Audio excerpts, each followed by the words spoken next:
Right, what we're going to go over today is what you should receive when you get your parts kit. The first part we're going to go over is the trunnion, barrel, shroud, and booster assembly. Right here you can see your trunnion. Here's your barrel shroud. You should also have a booster on the end of that barrel shroud, which should have a locking ring in it. On top of the trunnion you should have your front sight, and it should be affixed with the screw. There's a screw that secures it to the trunnion there.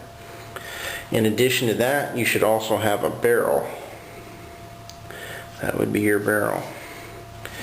This is your left side plate. Your left side plate usually has your pintle pad, left pintle pad assembled to the side plate. You'll also have your rear cartridge guide in here that will be secured in by this pin right here, if you can see the pin.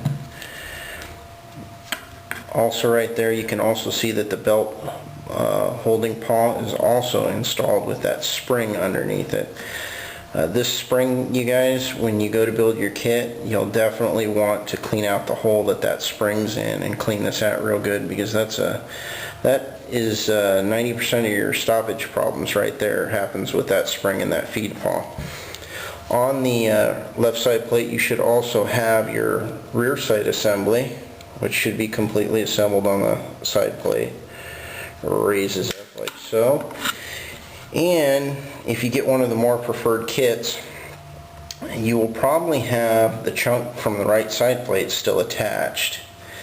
And this little chunk of metal that's attached here comes in handy for removing the booster from the barrel and a few other little things. I also use it for testing my testing of setting rivets on. And you can see right here, you can still see the original rivets in place. We'll go over actually demilling this in a separate video. Another one of your receiver pieces is going to be your top plate. You can see the top plate here. It has the top cover catch installed on top of it. So this actually does remove. Another part, your back plate. This is the complete back plate assembly. It has the buffer installed, buffer screw, all that good stuff. Top cover. This is a complete top cover assembly. Just give you a look at that. You can see all the assembly in there, all the good stuff. This is the extractor hold down spring. This is the spring that holds the extractor down when it engages the rim on the next round to help hold it down and pull it out. You should also receive all your internal assemblies. Your bolt may be assembled or it may not be assembled. You can see that this bolt's already been milled for the semi-auto parts. You can see there it has the extractor on it. The lever for cocking the firing pin. You can see right here that I also have the recoil spring and rod installed. For those of you that want to know what the recoil spring and rod looks like, this is what it looks like. It's a long spring. This usually comes separate in the bag. They do not leave these installed into the bolt like I have mine currently. You will have your trigger frame assembly. And as you can see here, this one already has the semi-auto parts installed in it. It's got the accelerator right there. It's the trigger and sear. And next we have our barrel extension. This has the barrel extension cam lock installed with the pin. And again, this is one that has already been modified for semi-auto use.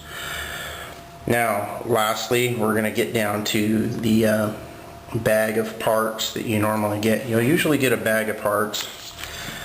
In it, you should have your cocking handle, your right pintle pad. This is your front cartridge guide.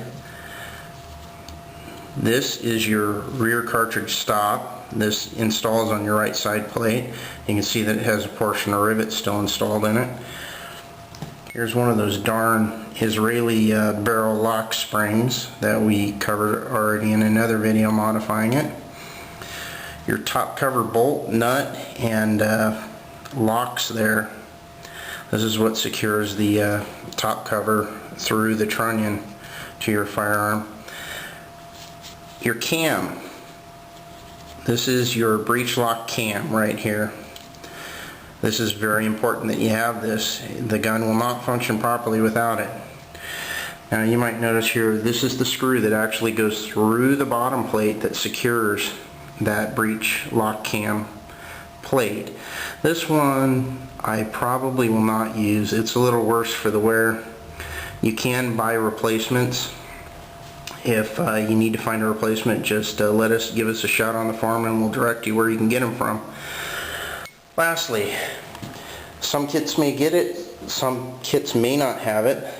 This is a bolt hold open lever, and this secures to the right side plate, and what it does is it has a rivet up in the forward section that secures this to the right side plate, and this swings up when you pull the bolt back and it catches the bolt and it keeps it in a held open position. The reason why they used these was if they used the gun for an extended period of time, the barrel would get very hot, and by doing so they were able to leave a belt in the gun and retract it back so they wouldn't have a cook-off. And to resume the fight, they just pushed the lever down and it would chamber the next fresh round of ammunition. Alright, I hope that's been helpful for you guys. If you guys have any questions, you can always contact us through the forums as always, and we'll try and steer you in the right direction. Have a good one.